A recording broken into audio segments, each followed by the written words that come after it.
You will hear a man talking to a receptionist at a hotel. First, you have some time to look at questions 1 to 7.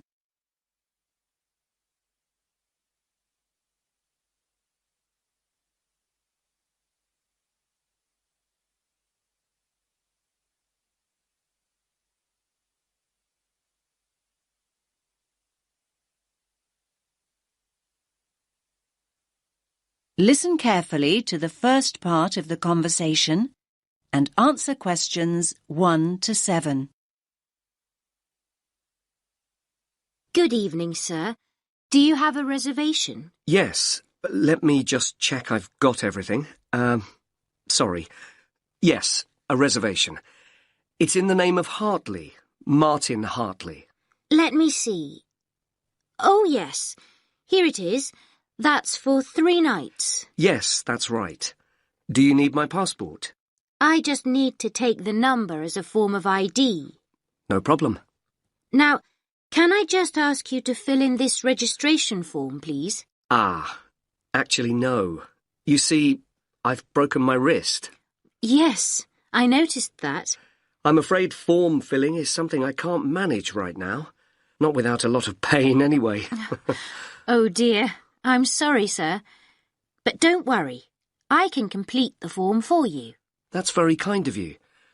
What do you need to know? Well, let's start with your name, of course. So that's Martin, Hartley. That's Hartley. Thanks. And your address?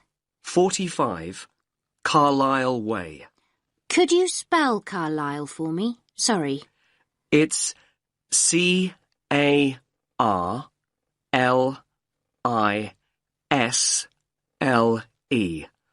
You don't pronounce the S. Carlisle Way. And that's in Lewes. Lews. And is there a state? I don't think you have states in the UK. No, we have counties. It's East Sussex. Sussex is with double S. The postcode is LW4 6AU. Do you want my phone number? Actually, no. We contact people by email now. Ah, yes. And send me lots of advertising too, I suppose. My email is hartleynitram@yahoo.co.uk. Sorry. A bit slower, please. Hartley, my surname, then Martin backwards, NITRAM. That's all one word. And all lowercase? That's right. No capitals. At yahoo.co.uk. Thank you very much, Mr. Hartley. And could you give me your passport now, please? Thanks. You can have that back now. And that's for 3 nights, so checking out on Sunday morning? OK. You're in room 16. That's on the first floor, overlooking the courtyard. Here's your key. Would you like somebody to take your bag? Now you have some time to look at questions 8 to 10.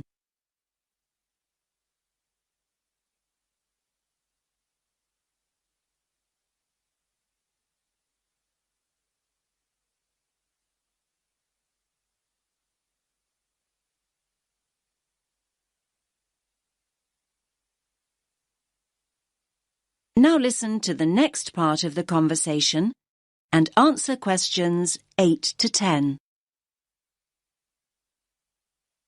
Do you have a map I can take?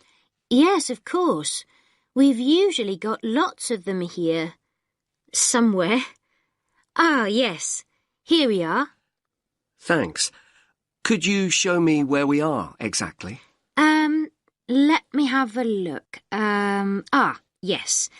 This is our street here, Avenida Constitución. The bigger hotels are marked, so let me just see which one is us. Here. Yes, here. This is Hotel Columbus, just before you get to the museum. I say just before because that's the way most people get here.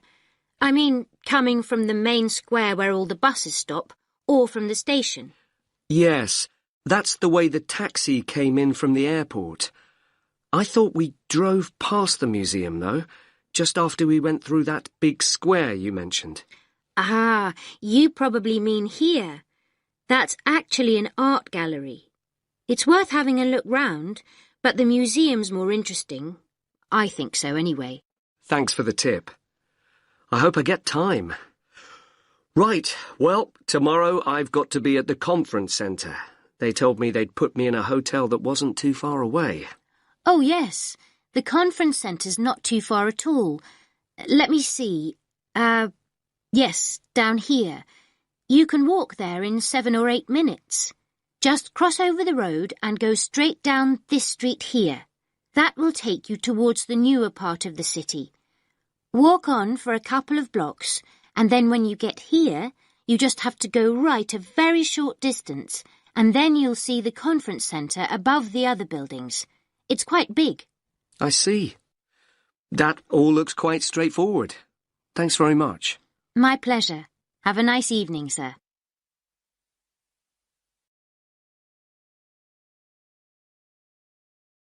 That is the end of part 1. You now have half a minute to check your answers.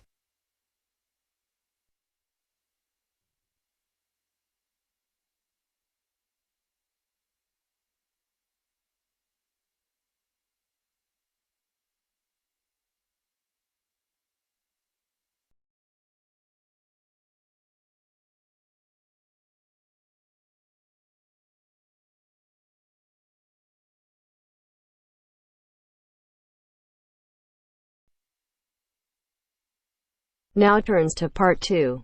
Part 2. You will hear a talk about young people living on their own. Listen carefully and answer questions 11 to 12.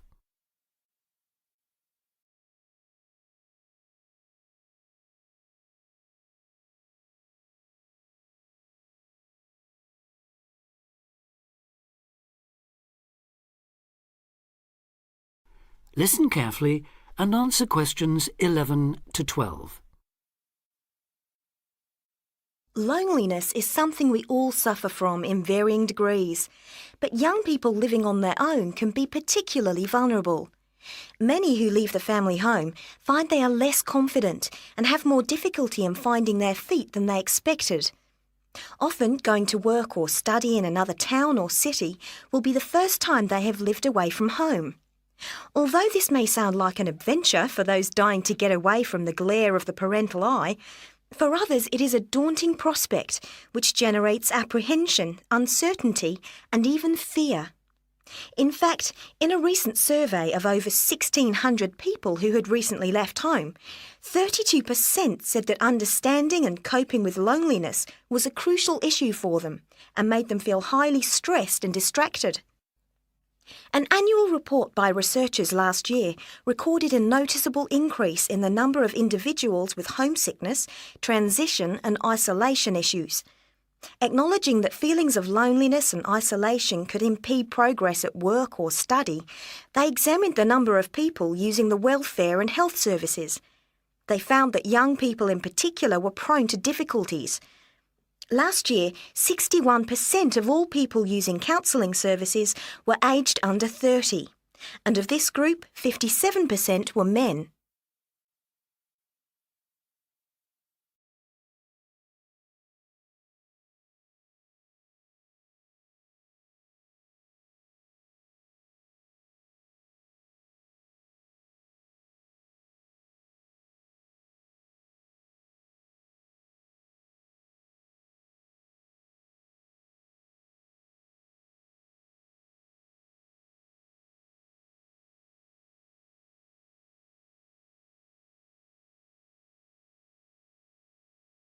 Now listen and answer questions 13 to 20. Leaving home involves a major change in lifestyle, work patterns, and degree of independence. You will be away from home, family, and friends, and are no longer supported by familiar surroundings. For this reason, in the first year, a lot of young people suffer from loneliness. Ironically, this sense of isolation comes at a time when you are likely to be surrounded by people most of the time. Living in a busy city, travelling on crowded buses and trains, you will be constantly among people. But this can sometimes compound your sense of being alone. Seeing others who appear at ease among large crowds, mingling and making friends, can make you feel excluded and inadequate. Adapting to a new environment makes people uncertain of what to do or how to behave, and breeds insecurities which can make for a real sense of isolation. It is often those who are more used to being on their own who deal best with the transitional period of leaving home. Other reasons for feeling alone include high expectations of the big city, where you have the best time of your life and meet lifelong friends. It may be the first time you have had to make new friends since you started primary school, and perhaps you are reluctant or finding it hard to replace old friends whom you miss. There are also pressures to juggle work and socialising, which may leave you feeling left out. Or it could be that you have a long-distance relationship and feel torn between your new lifestyle and that special person who lives so far away. Because loneliness can leave you with a sense of low self-esteem, where you become self-conscious and feel you have been rejected, it is very difficult to overcome. You may be reluctant to even try and make new friends or take part in social activities, and will also find it difficult to say no to things, leaving you feeling exploited and weak. One of the ways of combating loneliness is to remember that it's not your fault, and that it's something everyone has to deal with, despite appearances. Counsellors advise those feeling lonely to speak to someone they know about their feelings. They also ask them to consider joining groups and societies, and to get involved in activities which interest them as a way of meeting more people. Of course, overdoing it and jamming your schedule with too many things just to avoid being alone will not work. But meeting others with common interests may be a step forward. If you still feel like you need someone to talk to, you could try group counselling, where you will be able to talk to and receive support from a small number of people with the same difficulties as you. For more information or to be put in touch with an individual counsellor, contact the local town hall support services. That is the end of part 2. You now have half a minute to check your answers.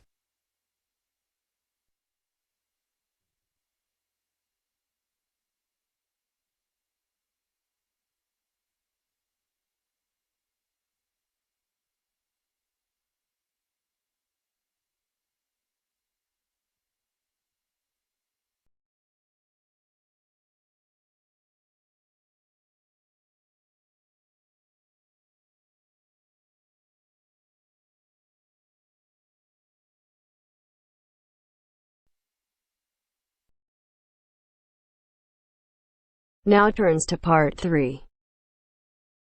Part 3. You will hear two students talking about reading. First, you have some time to look at questions 21 to 24.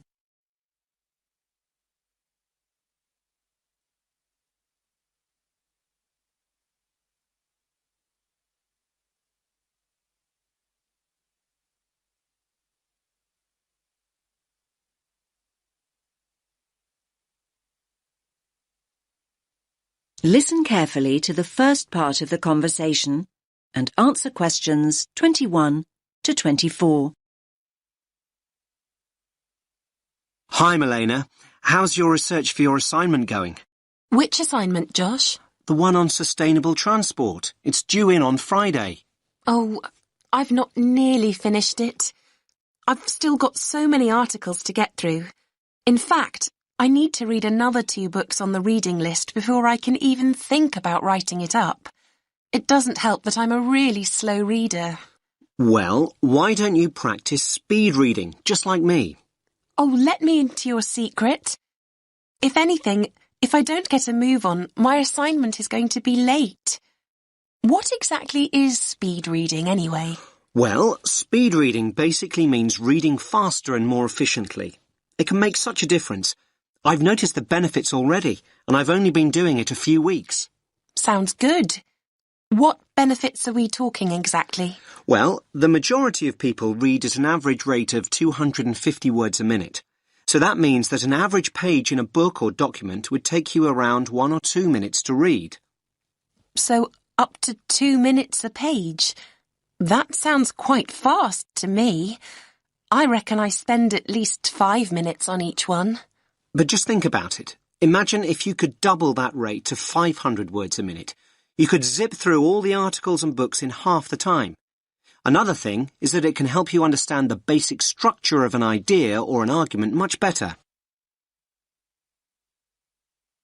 Now you have some time to look at questions 25 to 30.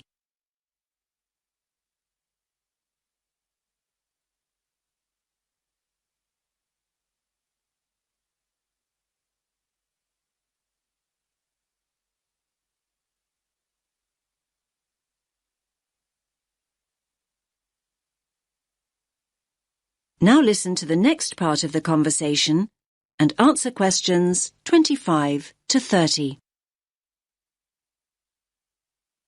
You make speed reading sound like some kind of sport. Well, actually, speed reading is a bit like playing sport.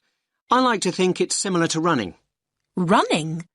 Much too fast for me. I'm more of a jogger. You're not selling it to me very well. Okay, but just think about what it takes to be a fast runner. You can learn the techniques, but to get really good at it and build up your speed, you really need to practice. But athletes train for hours every day. That's true, but your reading speed can improve if you practice a few basic techniques. The first thing to do is to actually find out how fast you're reading at the moment. So, time my current reading speed. But I read so slowly, it will be really depressing to find out just how slow I am. Believe me, timing yourself is a really good idea and it's so easy to do. There are lots of online speed reading tests. You just enter the words reading speed test into Google and loads will come up. You could also do a reading comprehension test and see how well you understand what you're reading. I don't know. But remember to read at your normal speed and time yourself on a few different pages. The average of your times should indicate your average reading speed. What do I do next? Well, the next thing to do, and this is really important, is to get rid of distractions. I used to think that music in the background while I was reading was a good thing, but it wasn't for me. I found I increased my speed by working without any noise whatsoever. I usually read in the library, but there always seem to be people talking around me. Well, try using earplugs to block out all the distractions. Another important thing is to set yourself targets. Basically, if you know what your goal is, you're more likely to achieve it. My goal? Well, that's easy. I need to find out about the problems of accessible transport in Africa and then think about some solutions. I know what I need to do, but I keep skipping back to a sentence I've just read. And at other times, I go back a few pages just to make sure that I've read something right. I know what you mean. Actually, a lot of people do that when they read. They reread material when they don't actually need to. It's called regression, and it's important to get out of the habit of doing it. You can reduce the number of times your eyes skip back by running your finger or a pencil along each line you read. Your eyes will follow the tip of your finger, and this helps you avoid skipping back. Why not give it a try? Yes, I think I'll give it a go. But I suppose the first thing to do is find out what my reading speed is. What a thought!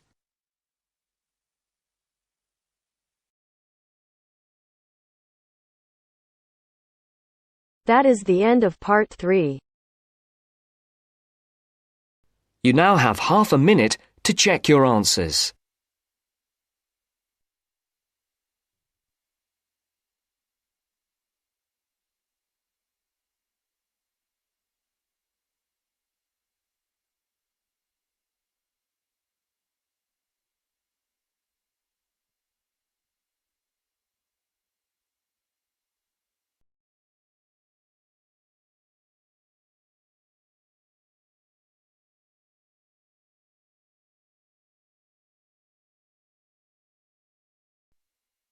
Now turns to Part 4.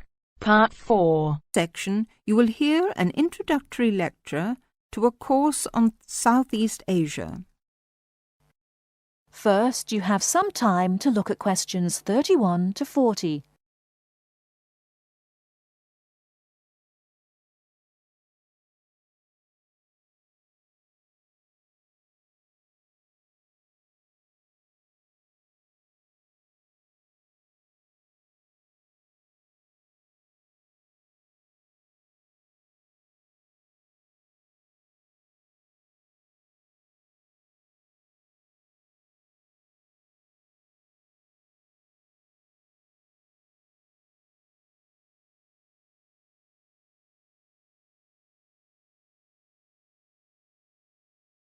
Now, listen carefully and answer questions 31 to 40.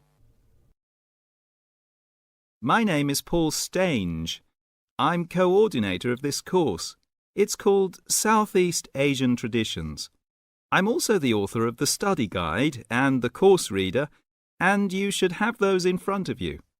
As well as these, you'll need 2 textbooks for the course. There's the one by Osborne and there's another by Legg. I'll talk a bit more about the reading materials in a moment. Now, if you haven't got these materials, you can buy the textbooks at the university bookshop, and you can collect the study guide and the course reader from me on your way out of the lecture.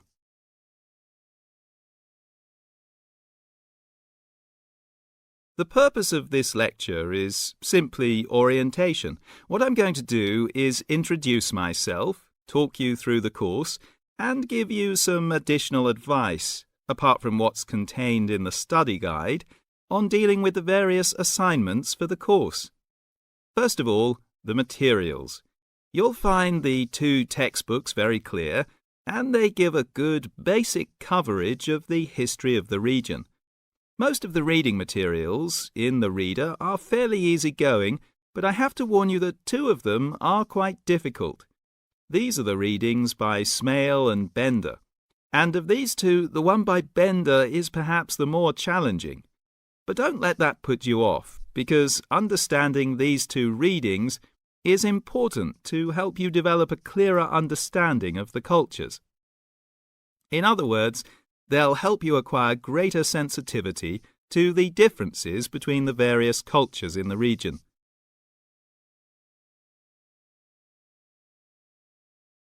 Now, the course itself. The course has multiple aims. It's primarily a history course, but it's not only a history course. It is, in most respects, a cultural history course focusing on Southeast Asia. Nevertheless, the course is, as you'll see from the materials, an introduction to the Southeast Asian Studies component of the Asian Studies programme. In looking at the cultural history of Southeast Asia, there are 2 major influences to be considered, the Chinese and the Indian. It's important not to forget the extensive influence that these 2 countries have had in the region. China has been trading throughout the region since at least the 6th century, so many of its cultural and social traditions have influenced the countries in the area, and religious practices from India have helped form today's culture. So we'll be looking for the links and the connections between traditional patterns and today's developments in the region. I think you can now begin to see how these past influences might form a background for the present-day social practices. And in the same way, this course will form a basis or background for 2nd and 3rd year courses, with their focus on the modern period, and in particular, the economic and political situation of the region. So, that's the outline of the course. I'd like to go on now to look at what you have to do, your assignments and so on. That is the end of Part 4. You now have half a minute